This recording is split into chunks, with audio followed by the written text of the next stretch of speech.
it wasn't just me jumping on stage and being, oh wow, she's so lucky she got first for the first ever show. That was years in the making. I was weight training since 2014. From 2019 to 2022, I was training with weights with my intention to get on stage. It really taught me that if you can commit to something for 6 months or a few years, look what you can achieve. In order to achieve a certain goal, you've got to become that person that achieved that goal. Whether it is winning a pro card, whether it is just stepping on stage, whether it is making a start on your own business, you have to step into that person or become that person to make those goals actually come your reality. Welcome back to the Comp Closet podcast. Thank you so much for tuning in. I'm your host, Sarah Moore, and today we are lucky enough to be chatting to the beautiful FMG Pro, Rhia Edwards. Oh, what an intro. Now, hi guys. So lovely to be here. Honestly, thank you so much for inviting me onto this podcast. I have been watching it and tuning into all the other FMG pros and bikini competitors. You're currently in prep for your second pro show in October on the Gold Coast. Can you update us on how that's going? Really, really well. Like this one, I think as soon as I left the pro show, my initial one last year, and of course the bikini athletic category opened up, but I just like knew like this was like, okay, now as soon as I step off that stage, I'm getting ready for this next show. So like day in, day out, even like my reverse, I've just like completely been dialed in. So I'm feeling super excited about just stepping into this category that's a little bit more for me. So in a really good place. Yeah, super exciting. How long have you been on prep for? To be honest, prep for me is like all year round. Like I feel like even in your off season, you're prepping because you're still prepping for a certain look. Like it might be, you're not in a like in a deficit phase, or you're not kind of cutting your calories and you're looking to get lean. But I was still prepping to build certain areas. So, I feel like it should be an all round thing, especially if you really want to get to that elite level. It shouldn't just be like an off switch, like I'm ready just to blow out and enjoy my life. Yes, there's some more flexibility, but to be honest, I've been prepping since I got off stage. This is, something that if it's truly what you want to do, the ultimate goal should be every day. But to be deficit, 5-6 weeks. Amazing. I feel like that is definitely such a pro and like elite mindset that a lot of competitors have to work towards, if they want to go out and win their pro card, but they don't realize actually it's a year-round thing. Like you said, it's not just that time that you spend at the deficit. So yeah, I absolutely love that mindset. Yeah. I think, like I said, if it's something, it's same as your passion. If you want to be a coach or you want to succeed in a career, we have to treat it the exact same way. This is what I want to do in my career and it's what I'm passionate about. That should always be a goal of mine every single day. Yes, I'll have different, variables, environmental factors that might, play around with flexibility and things. But at the end of the day, I'm still gearing up to get to another level. Whether that's, winning a crown, whether it's just, beating my last package. I'll always have a goal in mind regardless. Yeah, incredible. Yeah. And you mentioned obviously the new bikini athletic category. What are your thoughts on that? Like, what are you excited about? Oh, I was so waiting for this category. I feel like it was a long time coming. If you remember when Rachel Dillon and Lauren Simpson were winning like the world's crown, and everyone was just like, okay, well, they're completely different looks. It's very hard. Like, for example, my look is very muscular and it's got that more athletic look. I can't, if I have to get into more kind of curvy hourglass silhouette, but not look, it's toned, I might be stepping on stage probably like 8 weeks out, because for me, I want to get into a really tight conditioning. I want to get really lean. I have bigger shoulder shape. My frame is a lot bigger. So it did do us girls a little bit disjustice, especially going into the pro ranks, because sometimes we would be kind of marked down for being too lean or being marked because we got too much muscle, but we didn't want to go into fitness or we didn't want to go into wellness. So it's like, where do we then sit? So like if you look at Tani, like she is a top level bikini pro champion, and I think like she is a perfect figure and idol to look at for that category. But I was like, I feel like there was still something missing, so I was so excited because I just didn't know what I was going to do after the pro show, because if I didn't know bikini athletic was coming in, I was like, I probably want to go into do wellness, because that was my next desirable shape. I feel like I could probably build that more conditioning look with wellness. So yeah, it's very good. It's very exciting for us girls that were just a little bit more muscular, but didn't want to put on too much muscle to go into fitness. Yes, and I'm so excited to see your package for the Gold Coast show, obviously coming in a bit leaner and a bit more muscular than the last show, which will be insane. And of course, to see the other pros as well. I think we saw a really good representation at the Sydney show in the amateur ranks, but seeing the pros will, I think, really define that category, which will be incredible. Yeah, I think like especially with the Sydney show, that was I looked at some of the bikini athletic girls and I was like, whoa, like they're pro level. Like if you look at some of them, that they looked amazing, and it is really going to set the standard for this pro show or any of these pro shows now, because I think obviously we've got Dallas that's coming up internationally next week, so. Starting to see the pros and what their kind of the conditioners coming in is going to be really, really interesting, but I do think it's really given the edge for FMG, because we've got that kind of newbie gains of the bikini look. They might be training for 2 to 3 years. They've got smaller petite frame. They might have a few years ago to build enough conditioning of muscle. So they've got that kind of like stepping stone. So you can go into bikini, win bikini, and if you're like, oh, actually, I really want to build my conditioning. I really want to take this to another level, and really challenge myself. They now have bikini athletic. So I feel like it's a really good progression model for bikini. Yes, I absolutely love it. So, going back to the start of your journey, how did your fitness journey start and what inspired you to initially start competing? Oh, I think Australia mostly inspired me, because I'm originally from the UK. So the I would say the lifestyle over there is a lot less active. It's much more like if you look at the weather, it's pretty much raining or cold for I would say most of the months year round.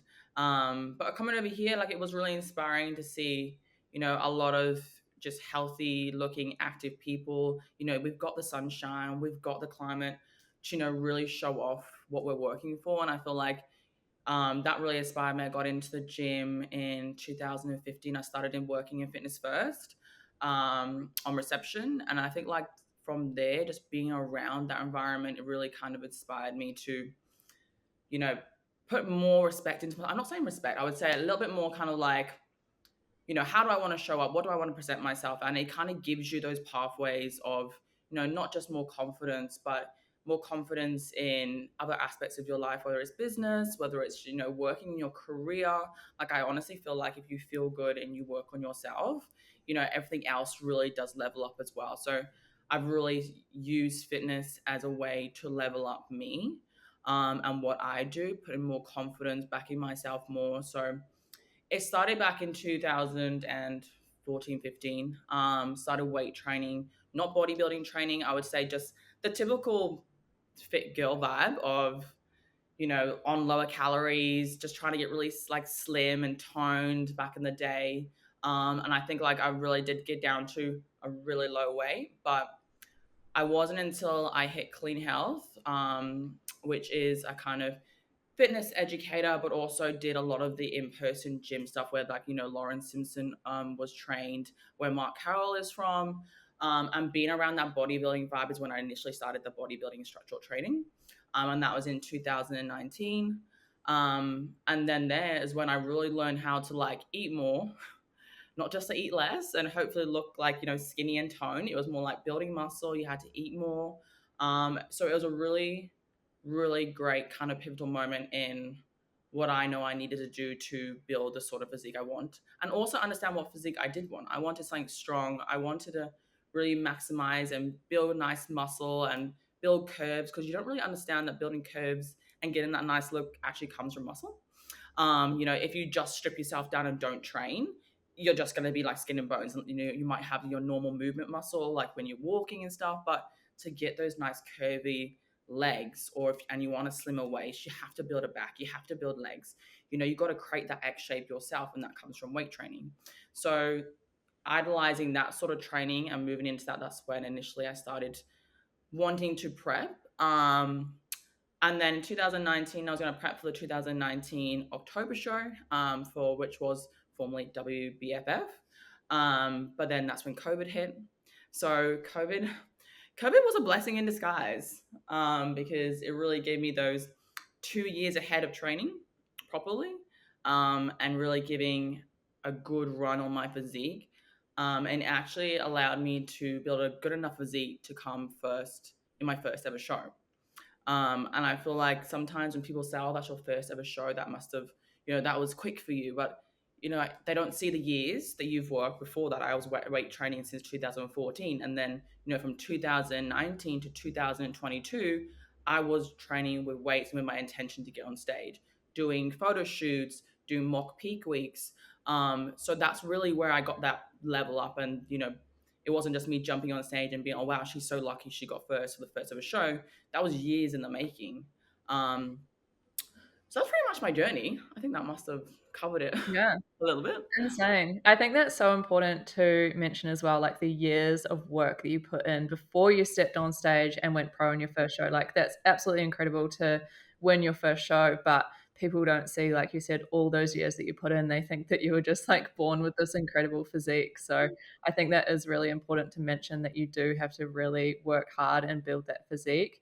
What else did you do other than like obviously training and building muscle to prepare for your first show in order to step on stage confidently?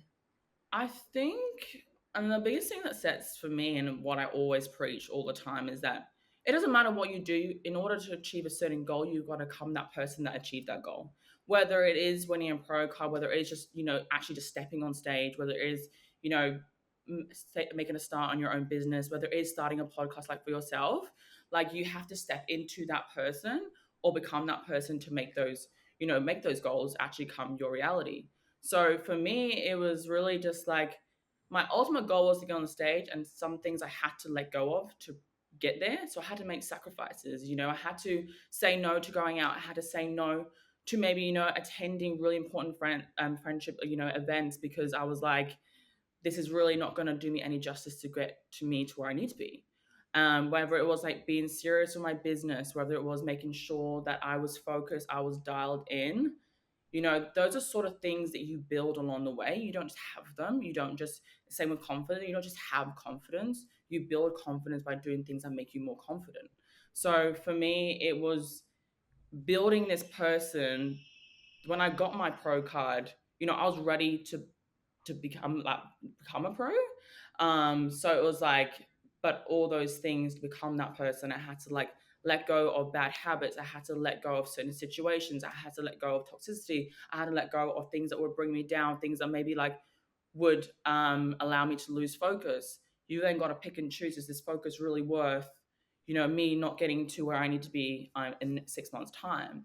So for me, it really was a lot of mindset stuff. It was a lot of sitting in isolation. It was a lot of understanding who I was, where I wanted to go, whether it was just getting this pro card, whether it was, building a business. It really taught me that if you can commit to something for 6 months or a few years, look what you can achieve. And the proof is in the pudding. Everyone says, you just got to commit to something for at least 6 months, and that could set you ahead 5 years. But look at what I committed to for 2, 3 years. 2, 3 years got me my pro card. 2, 3 years also allow me to work as a freelancer on my business and give me the tools to actually grow that business and find connections and find networking connections. So I think a lot of people just focus solely on winning, but they forget about, you can't just focus on winning. You've got to also focus on other things that are stopping you from winning or holding you back, or, are you actually the person right now that you need to be in order to win that goal or even get that goal? So yeah, that's pretty much like I would my feedback on that. It is really to understand if that's your ultimate goal, then you need to sacrifice everything for that goal, and that's when you really find your true passion or the true win. Absolutely. I couldn't agree more with that. And I think committing to a goal that big and achieving something like that, like you said, it does really elevate other areas of your life. And I am keen to chat a bit more about business later in this podcast. But first, can you touch on when you stepped on the stage last year? Can you describe that experience? Honestly, it was really good. I loved jumping on that pro stage. I think coming off the back of the first show, like I won. So I was like, okay, did I just really, really like winning, or do I really, really like competing?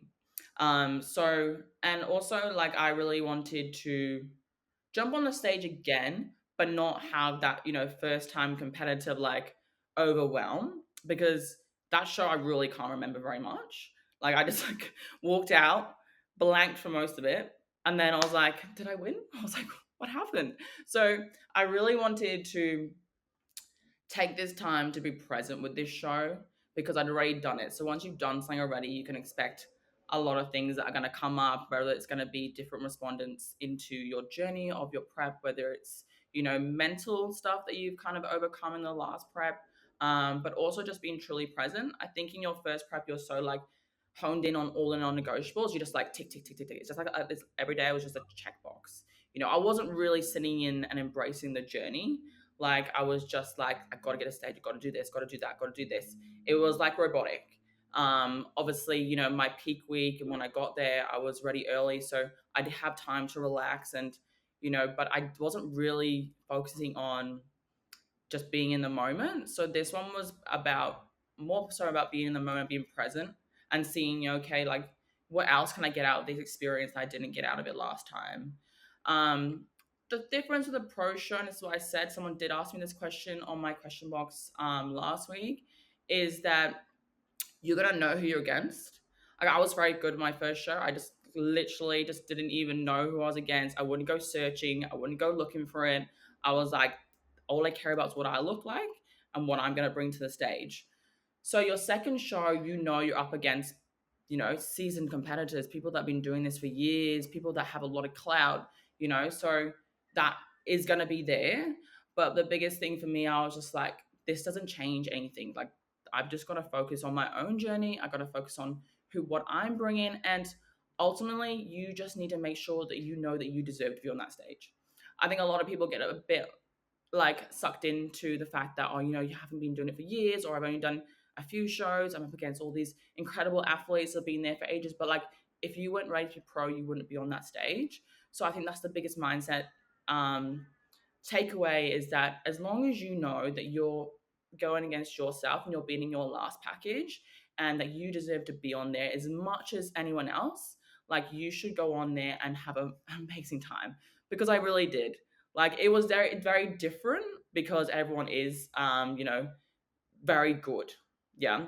In the amateur show, like you're going to have some really clear standouts, but everyone in the pro show stands out, but that should drive you. The pressure should be more of like a privilege. It should make you want to work harder. It should make you and drive you to be like, yes, I'm going to become even better because I'm not going to be that person that doesn't give my all and be on this crochet and go, oh, I wish I did better. So it was a different experience, but honestly, it was a really incredible experience, more incredible than my first show because I felt like I was so much more present. I can remember my routine. I can remember being up there. But like I said, the biggest thing is that you're going to have a lot more head noise or lot more talking because you're going to be up against people that have been doing it for a very long time. But it's really good just to stay focused and stay in your own lane.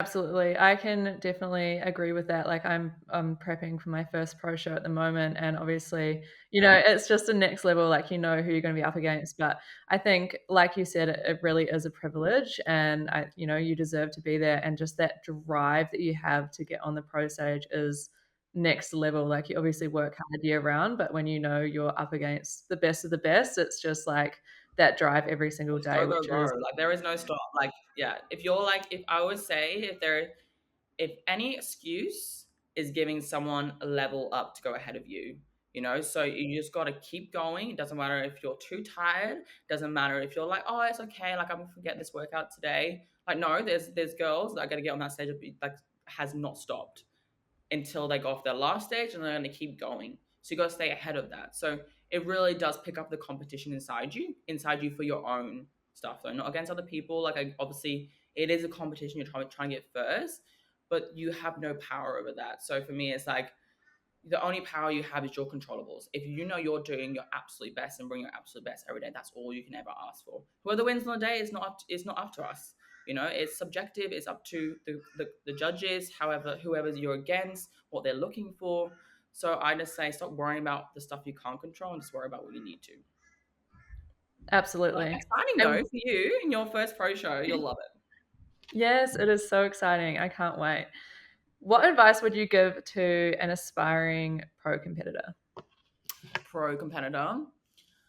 I think just everything I just said. You got to remember that this is a new level. Like, and when you come off that amateur stage, you're going to the bottom of the pile again. It doesn't matter how good you look, whether you're on your first show, whether it was your second or third show and you've done a few shows, like you're going to the bottom of the pile.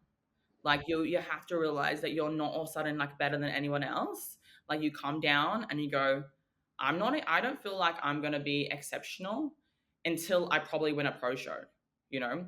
Like because, I've come to pro, but now we've got another level that's in place. So I would just say, work harder, level up even harder. If this is something you really want to achieve, make sure that goal is in your head every single day. Don't have any time off, don't have any time to think about anything else. Um, but also really just enjoy it. I think the biggest thing is being present now. Like you've got the amateur show out with your pro, like just show up and give your best, but just soak it all up. Everyone is there to bring their best. They've all come on their own journey. Everyone deserves to be up there.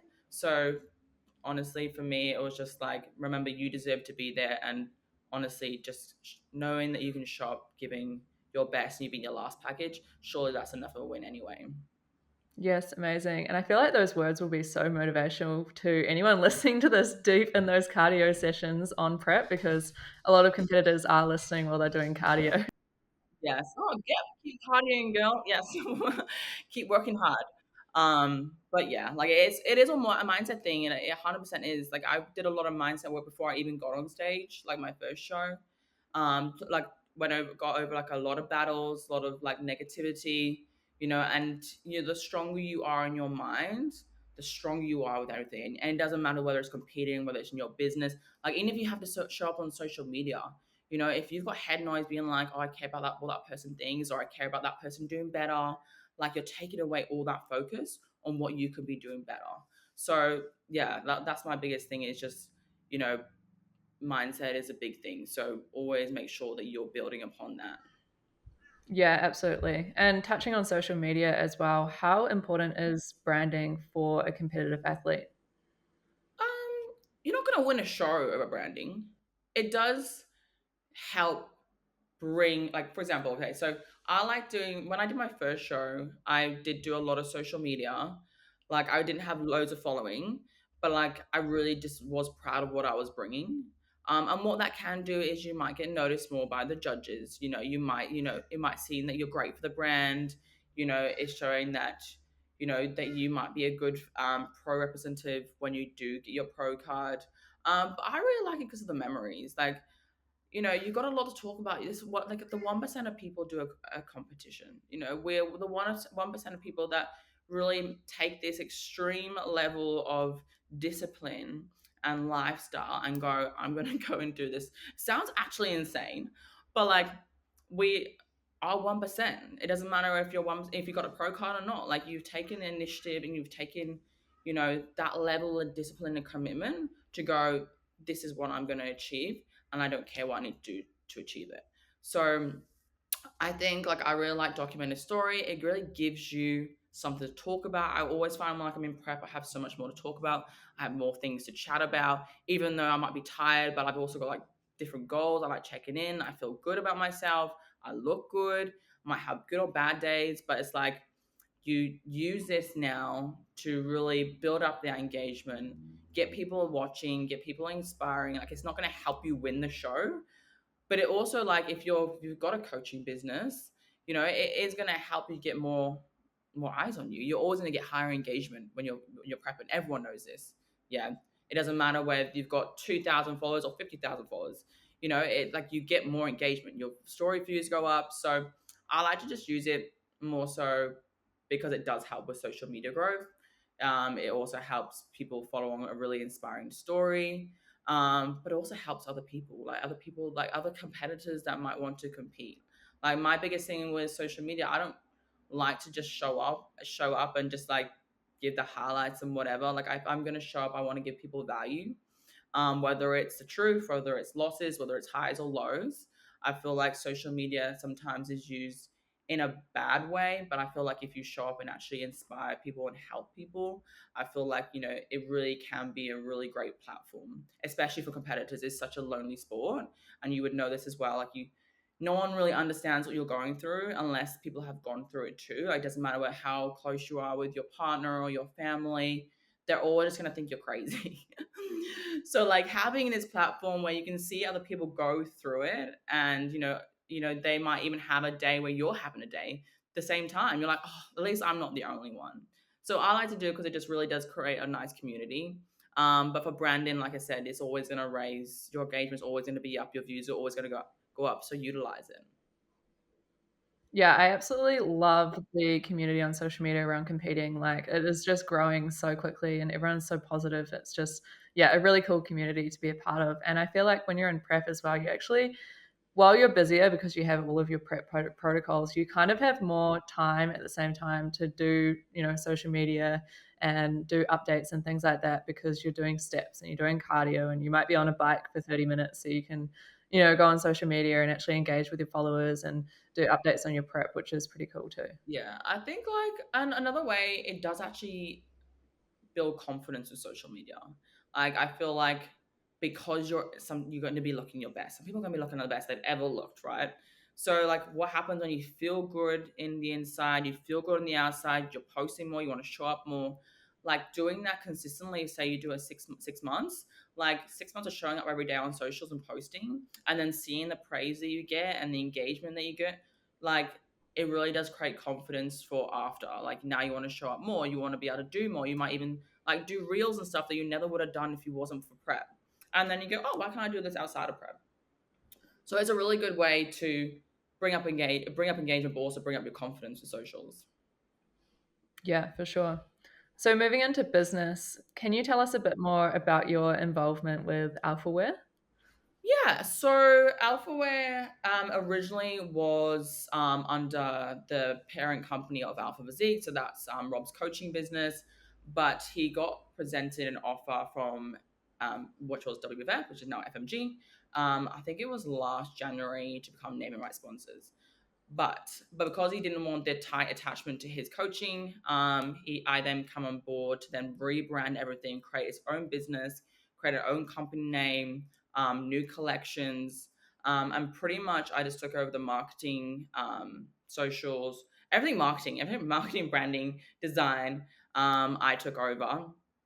So I have a marketing team behind me. So I'll have web devs, I have designers, I have videographers, content people. So from there, I just established a really tight marketing strategy to really, bring this brand to life, but also create a really good persona. Like I think a good thing with brands these days is that people like brands because they're so transparent and you kind of align with their values and embody kind of what they stand for, whether it's clothing and how it sits on you and how it makes you feel, the brand values. So I really wanted to bring that sort of persona for this brand, and it was great to feed into the community for competitors, because everything that we create is always athlete driven, whether it's the mindset, the mentality.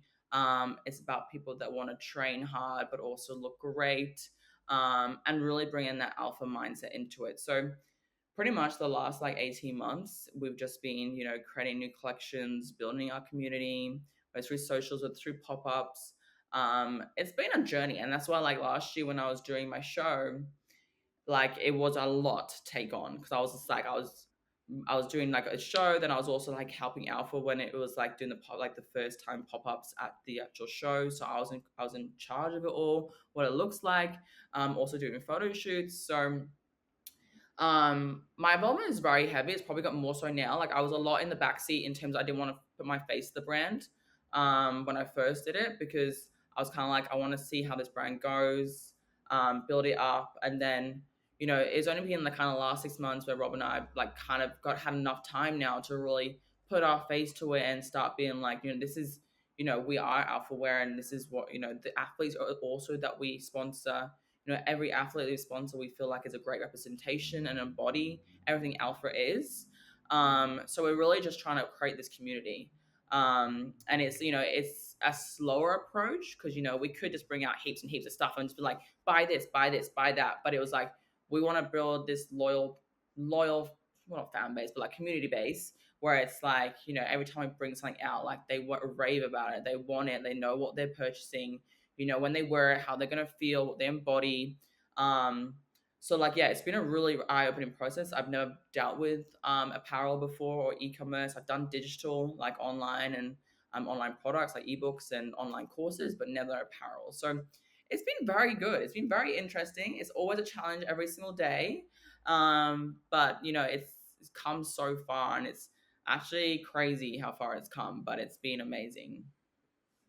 Yeah, it's been insane to see the brand grow, like, as someone who had never heard of Alphaware too, seeing it grow over the past, like, 18 months has been absolutely insane. So you've done an incredible job with the marketing there, and I've seen that you're sponsoring shows in Australia and internationally. Like, what impact has this had on the brand? Yeah. I think for us, like we love to jump at anything, like, no risk, no story, right? So it's like, when we initially got presented the international stuff, when it was WBFF, we knew that we'd never get their international sponsors. It was very heavily like dealt with overseas, like nothing we could ever like there was no really sponsors. So, that cap had been done with Australia for last year.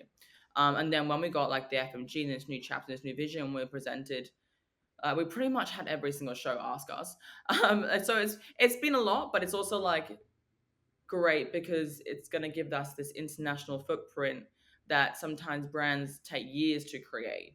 So like we're going into this, we want to really support FMG because we know the vision and we feel like this is going to be a really great chapter for, for a very long time, and a great federation for all the athletes, and but also a great kind of exposure for our brand. So it's gonna be good. We're going to the UK in I think 3 or 4 weeks. We're gonna do the UK show. And then we've got the Australia show, and then we have Dubai, and then we have Bali. So very, very exciting. Very much lots on. I am going to fit my competing in somewhere. So it's going to be good. I feel like it's a great opportunity, but we also just want to show support for FMG because it's something that really aligns with Alphaware. So it's a no brainer. If we could, we'd probably give all the money we could at it, but there has to be a cap at some point. Yeah, incredible. So are you traveling to all of those shows that you're sponsoring? Yes, we are. We didn't want to take any on any show that we couldn't be at because I feel like for us, we want to show up and as the representation for Alphaware, like we wanted to be there to show face. I feel like that's really important for us. We don't want to I'll put our name on it and not turn up. Like we want to create the same experience that we do here for every single show. Like this is a first touch point for a lot of people international, so we want that to be as good as we can. And I feel like if we weren't there, it would just be a bit of a disjustice for us. Yeah, so quick segue just on that. We'll come back to marketing and branding and things, but what are your top tips for managing prep while you're traveling? Oh, oh, I'll have to tell you when I go over there. No, I don't. For me, like I said, it's that goal has to be strong. Like your why has to be really strong. Like there's temptations every weekend. Like there's temptations every day for us to, navigate off path. Like I could go to the shop to Coles and there's cookies and everything in front of me. Doesn't mean I have to buy it. So with traveling, it's the same thing. You're obviously going to be in different countries, so your routine, your structure might have different foods available. Luckily, UK is very westernized in a way, so we're going to have this very similar food. Um, but like, it's just you have to have that. You have to have that strong why of why you're doing this. I feel like if you can give in a temptation, it's like how bad you really want it. So I will definitely document that. Obviously, we're doing our YouTube at the moment, so a lot of that stuff will be on there. But for me, it's going to be keeping things very the same. I'm also pushing very hard now, a lot harder than I would normally if I wasn't going to the UK. So we're trying to get ahead at least like 4 weeks, which gives me a little bit of wiggle room. That gives me maybe like a couple of dinners with my parents when I'm over there. It's given me just like it doesn't mean that I'm going to go over there and blow out, but it means I'm doing a little bit harder now. I'm pushing really hard now, more than I would if I wasn't going there. And if that gives me a couple of meals when I'm over in London and with my family, I'm happily going to do it. So I think, yeah, it's just trying to keep as much structure and routine as you can. And just remember that you control the controllables. So if you put yourself in an environment and you don't control yourself, that means you've given in. So it's like, I can go to any place and I can go to Coles and still choose heaps of stuff. Like that's in our control. So I'm just gonna control as much as I can. But pretty much that's it, I think. I think something that really helps me when traveling as well is just research before I go, like finding out where the gyms are compared to where I'm staying. Like, have they got the equipment I need? Where are the grocery shops? Yeah, hotel. You want to stay in like studios. You want to be able to cook. Like there's no way that I'm gonna be in a hotel where I can't cook. I have to have a microwave at least. But yeah, like doing as much as you can control to keep things very, very the same. Don't allow yourself to have that uncontrollable reason to break out of your normal routine, whether it's like, like I said, like making sure that you're close to gyms, making sure that you have a kitchenette in your room, like doing your steps, fitting in as much as you can. Like it just because I'm going away doesn't mean I can't do steps. Like, I'm not just stuck in a room all day. So there is still so much opportunity to ensure that you stay on track. If you don't, then you're just making excuses. So I'm very firm on that. Yeah, absolutely. Well, we'll drop your links to socials down below as well so people can follow along and see your travel tips as you go. Back to marketing and branding. So you also provide marketing and brand management consultancy for fitness brands. What key marketing strategies have you found effective in this industry? So with fitness businesses and obviously coaching, I tend to, like I said, like pretty much fitness industry is all I work with. And what I found with working with a lot of coaches, really good coaches, I'm very typical. I'm very niche in terms of what coaches I do work with. And what I found is that most people that are really good coach just do not know how to market themselves, right? So whether it's, believing and talking about how good they are, whether it's showcasing their results in a decent landing page or having it on their profile, whether it's showing up on socials and actually showing the personality of the coach that you might be working with, which is a big thing. People forget that you're selling such a personable service. Like when I sign up to a coach, like I normally sign up to them because I know I'm going to get on with them, I'm going to trust them, and you can't do that without seeing their face and knowing who they are. So I think a big thing for the industry at the moment, what I found to be true the most is there's a lot of average coaches and great marketers. And there's a lot of amazing coaches and terrible at marketing. So I feel like, what they've done is really focus on their trade and their tools and being like, I'm going to have the best coach ever, but then they forget that they are wearing all the hats in the business most of the time. Like they're the marketer, they're the retention, they're the data acquisition, and that's what they really start to forget. And I think that's fair, but what you need to start doing is as soon as you get to a certain level and you've really got as much results as possible and you've got a really good client base, start outsourcing what you're not good at. Yeah. So whether it's, getting someone to help you get better at talking on your socials, whether it's someone to help you put a landing page together so you can start creating a funnel of leads coming into your business. But the biggest thing is really just, I think a lot of coaches don't know how good they are. And it's like, if you look at a really good salesperson, they're not great because of products most of the time great. They're great because they really believe that they can sell the product. Yeah.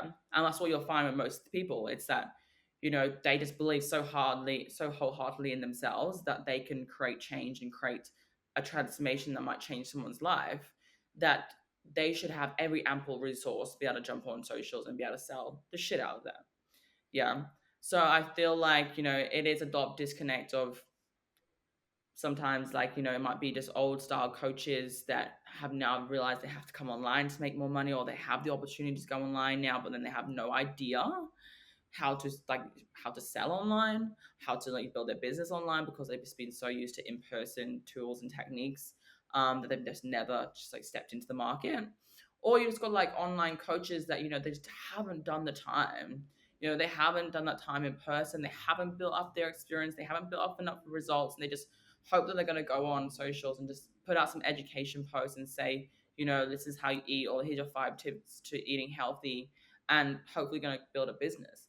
Like it takes years. It takes 10 years of crafting to create such a reputable brand. That I would call it a brand, like you're creating a brand to be successful. So I think the biggest thing is get not as much results under your belt as possible.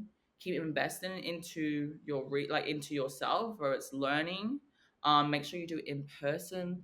Like I don't like seeing online coaches that haven't done in person. Like I feel like you need to know how the body moves. You need to know how to train someone to do technique in person before you can even tell them how to do online. Um, and then really just start outsourcing as soon as you can in terms of just marketing. um, but I feel like a lot of coaches think that they don't have to go on socials and really elevate social media. But like I feel like if you're going to be an online coach, you really need to nail your socials. You really, it doesn't matter if you've got a million followers or 5K followers. If you've got 5K followers of engaged people, niche people that need coaching and want to transform their lives, that is far more important than someone's got a million followers and maybe like 100 people might buy from them. Yeah. So it's really all about, how what you're presenting yourself out as, how often you're doing it, and showcasing that you can actually do what you're saying. What advice would you give to a competitor who has a brand or they're a coach themselves? What advice would you give them to leverage their competing experience? So it doesn't always go hand in hand. I see a lot of people that do expect to become, ultimately the most successful coach after just one show. You can definitely maximize, like I said, the engagement. You can maximize sharing your story. You can maximize, like I said, the confidence and all the elevation that you get from becoming this person while you're competing. Like at the end of the day, when I do compete, I'm so dialed in. I don't go out. I don't socialize. Like I do a lot of stuff at home, and most of the time I just work. So like start utilizing, stop focusing so much on, followers or what am I going to gain back from this show. Look at all this time that you've got now to start building stuff. Like I said, working on investing in yourself, working on building products, or getting even better results to your clients because you've got all this spare time. So don't always just look at that kind of like, I'm gonna get so many followers from this that they're all gonna be clients. It's like, what things can I do in this time that maybe actually give me a better step forward when I come out of this show? Yes, I might be a bit tired, but I got so much more time. I had so much more time on my hands in competing. Yes, I might be doing more, but like I'm just like working pretty much most of the time. Even in my first show, like I just used to stay up at 10 o'clock at night and just work because I'm just like, I have nothing else to do. On weekends, I would just sit at home and work till 10 p.m. So it's like, focus more on that. Like, get back to your business and, why you've got this more time, you're not socializing, doing all these events. Work on your side hustle. Work on, creating a brand. So when you do finish competing, you actually got something to work on and work towards. I feel like the biggest thing with um, people when they compete is that they have nothing to go on to when they finish, and that's where these blues come into fact. On when they're like, oh, postcard blues, or now I'm miserable, now I'm doing this, now I'm that. It's like, no, you could have so much more if you did do more while you were doing that competing, and not just thinking about competing and winning. You could about thinking about competing and like how do I make my life better, or how do I make me better, or like what can I really focus on now when I've finished competing. That could be businesses, that could be clients you've got along the way, that could be products that you've created. So I think I like to be like, focus more on the time that you do have now to really reinvest into your business and learn maybe, and then also you utilize the platform that you have while in competing. So if more people are watching you, think about what you're saying. I think a lot of people like just show up and then just like talk about themselves, and I think it's all around me and blah blah blah blah. That's great, but that doesn't really put someone else in your shoes, or like you in someone else's shoes. I like to always kind of go, this is what I'm feeling like. This could be like what you're feeling like too, and being a bit more kind of like educational along the way. So there's plenty of things that you can do. I think people just hope that they're going to compete and get more clients. There's really more work to it than that. I think just focus on maybe creating more stuff behind the scenes while you've got these times and you're not going out every weekend, and you're not, going to all these social events, and then launch it after you've competed. when you've kind of got that downtime and you feel a bit more energized. And also, it just gives you something to work on after. So you don't just feel like, oh, competing's gone now, I have nothing. Like last time, I was so excited off my show. Like I was like, oh, I have so much more time now. I can devote to my clients. I can really start pushing my consultancy business. I had all these ideas. I had all these like this pumped up energy now where I could just like pour it into something else. So that, yeah, that's pretty much what I'd say. Yeah, that's really incredible advice. And I think you have such a good focus and drive when you're on prep as well. It kind of has that butterfly effect on Exactly. other areas of your life. Like, Yeah. you're so focused on scheduling your day and getting your prep protocols done. And then you actually have so Mhm. much more time for work because, like you said, you don't really have much of a social life. So much more time. And also like look at like all the skills that you're learning now, like not skills, but qualities, like the discipline and the dialing in and the focus. Like I have a client now and he's just like, I'm so dialed in now. I just want to create this, this, and this. And I'm like, great, utilize all this focus, use all this input that you've got, that your brain is now going into overdrive because you're real dialed in all these things. Now you want everything in your life to be like that. He's like, I'm rearranging my room. I want to redecorate my house. He's like, I got to get my whole life sorted. I'm like, good. That's good. Like do that. Do that. Don't just sit there and hope that you're gonna like just focus everything on competing. Think about all the other feelings that you're getting and all these qualities that you're creating along the way and put it into something else as well. That's gonna feed even more off you when you finish your show. Yes, absolutely. So we do have some time to go through some of the questions which you got on your stories today. Someone has said, planning on competing for the first time in FMG 2025, are the judges focused more on body shape and tone or presentation? So they have definitely disclosed this very heavily and marketed this very heavily. It is 70-30. So 70% is your physique, and then 30% is your presentation. So that's your bikini, your makeup, your posing. That's part of your presentation.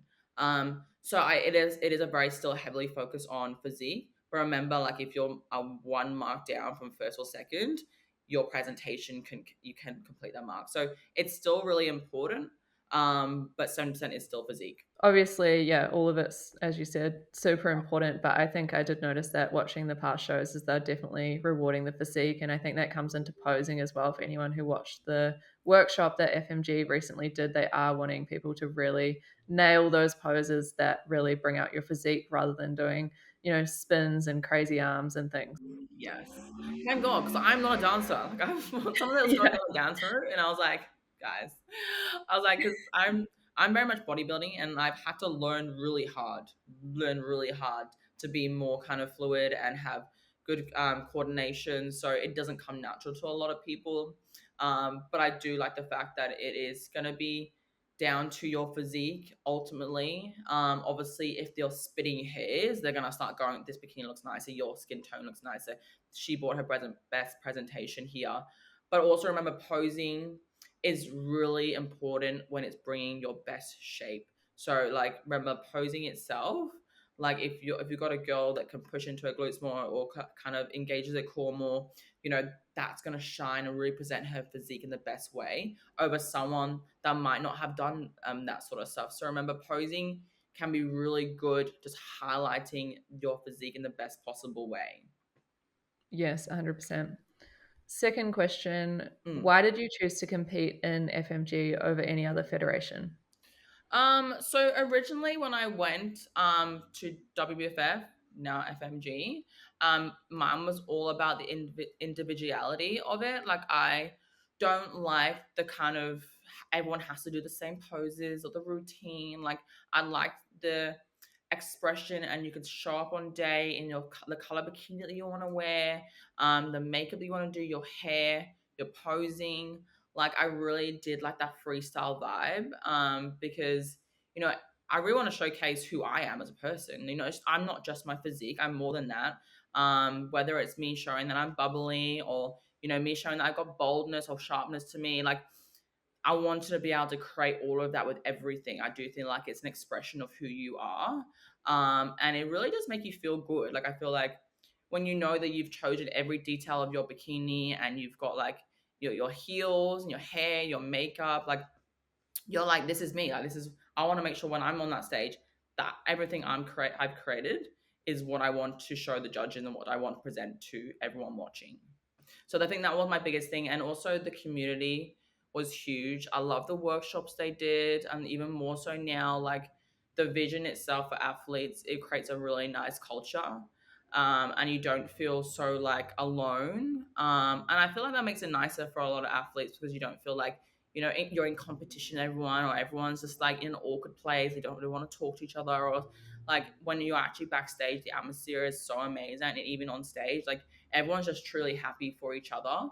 And when you put yourself under so much like extreme and sacrifices along the way, like you just want to have the best possible experience, and you just want to feel happy, and you want to feel like, you've created this everything along the way, and this is what you're ready to present. So for me, it was a no-brainer. And as soon as FMG came with the way that obviously Ari and Pauline run the Australia show, I've only ever competed in an Australia show. So when they opened it up to FMG, like, and become this new chapter, I was like, this is exactly what we needed.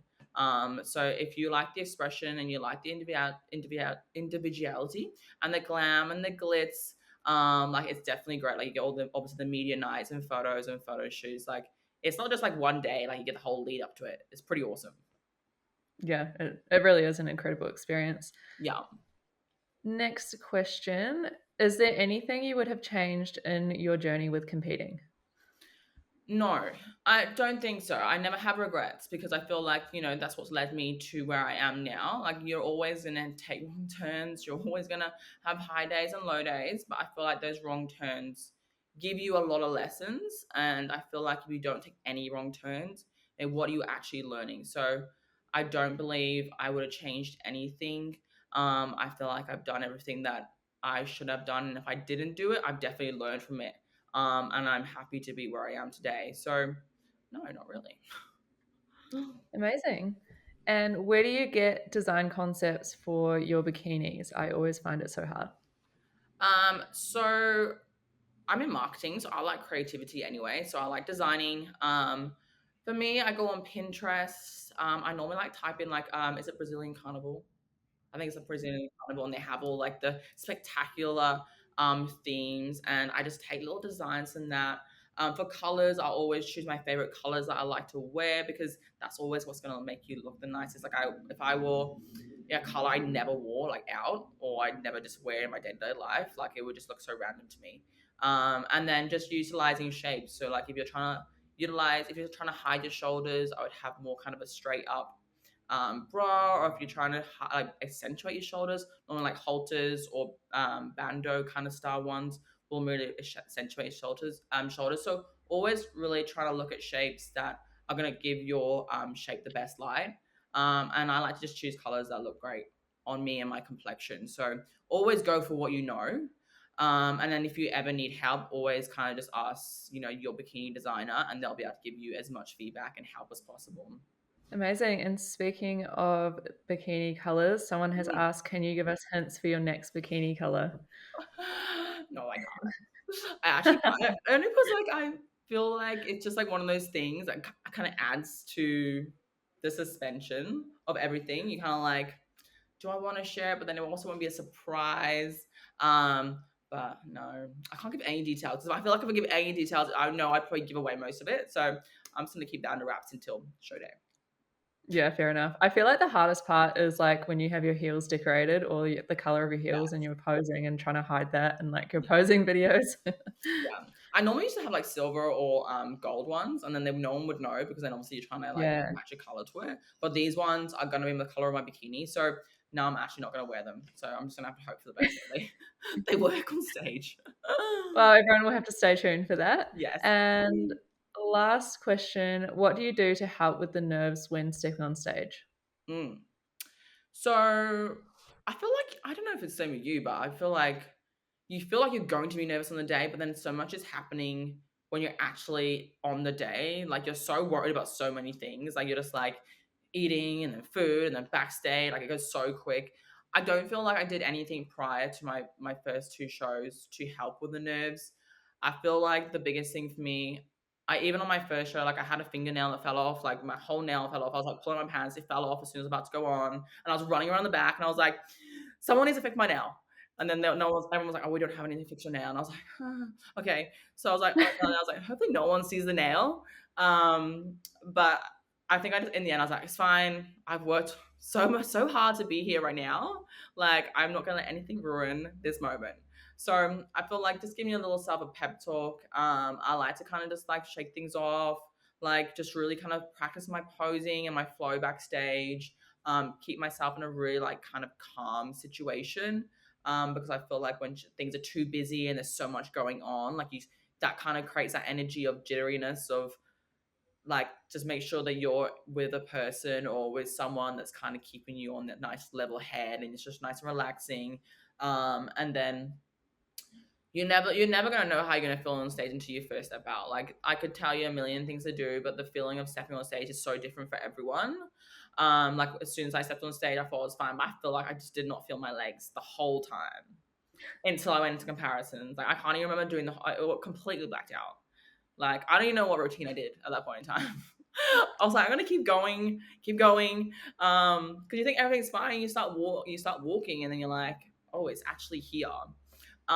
So yeah, I feel like just really putting yourself in a nice, calm environment. I like to give myself a little pep talk. Like I've been here for a long time. I've been doing this for so long now. I'm ready. Like piping yourself up, telling yourself, "You look fucking amazing, girl. Let's go." And then yeah, like that's pretty much. There's not much else that I could recommend because everyone is so different when they go on stage. But like I said, the more times you do it, the better you'll feel. Yeah, I think the main thing for me is just like being really prepared for show day. Like obviously starting your posing super early and just doing your T walk over and over and over. So when you do get on stage, if you do like black out or not really know where you are, your body will kind of just know what to do. Because I know for my first show, like I practiced my posing so much, I can't even remember doing my T walk like you said, but somehow my body just like Yeah. did it. That's what I mean, like, if you've done everything and you're ready, like, it doesn't matter because, I felt like that and I still won my show. So it's like, if you actually are prepared and you know you're ready, it's the biggest thing is a lot of nerves come from, like you said, not being prepared or not ready. Because then you're struggling to get to that weight or you're like, oh, I'm still not lean enough. Like that's when you start to get nervous because you just in your head, you know that you're not at your best. If you know you're at your best, everything is going to fall into place regardless. Like if you've done everything you can to get to this point on stage, everything else is second priority to me. Yeah, amazing. Where can people find you to follow your journey to the stage and also learn more about your services? Yeah, so everyone can just follow. I think it's just Rhia Edwards underscore on my Instagram. I'm also going to be bringing out a YouTube that Rob and I will do together, which is going to showcase everything behind the scenes at Alphaware. Also like our crazy life of traveling. But it's going to showcase a lot of my prep, but like in actual real time. So that's going to be coming out probably like this weekend. So just my Instagram and that, and obviously just listening to this podcast from Amazing Sarah because she's been doing an incredible job showcasing into the lives of us crazy competitors and what we do. Amazing. I will link all of your socials below as well so Yeah, people can go and follow along if they don't already follow you. Thank you so much for coming on the podcast. And I can't wait to follow the rest of your prep and see the package you bring to the Gold Coast show. amazing. Thank you so much. Thank you for listening, everyone, and I'll speak to you soon. Yes, thank you so much to our listeners as well. If you could take a minute to follow, rate, and share this podcast, I'd be so grateful. It really does help us grow and get more incredible guests on like Rhia. Yes. Thanks, guys. Take care.